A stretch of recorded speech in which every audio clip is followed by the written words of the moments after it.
స్నేహం. Friendship day రోజు కొంచెం ఎక్కువగానే గుర్తొచ్చే పదం. వయసు పెరిగే కొద్దీ తగ్గే బంధం.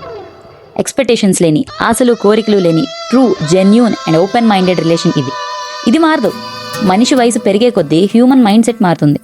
అదెలా అంటే 7 to 17 years ఏజ్లో దొరికే స్నేహం. నీ ఫ్రెండ్ గడి బర్త్డే వాడింటూ ఎలా సెలబ్రేట్ చేశారో అంతకంటే ఎక్కువగా నీ బర్త్డేకి వాడిని పిలిచి సెలబ్రేట్ చేసి చూపించేలా వన్ అప్ మ్యాన్షిప్ అంటారు. కొంచెం కంపారిజన్స్తో నడుస్తుంది. 18 to 28 years ఏజ్, ఇక్కడ కదా స్నేహం చాలా నేర్పిస్తుంది.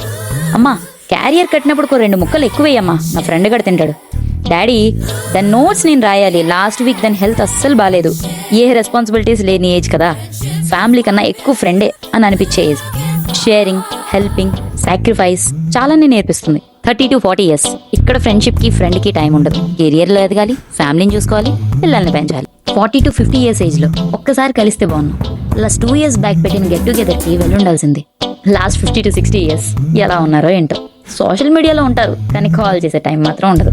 ఫ్రెండ్షిప్లో ఒక్క కాల్, ఒక్క పలకరింపు బాల్యాన్ని గుర్తు చేస్తుంది, ఎంతో ఎనర్జీని ఇస్తుంది.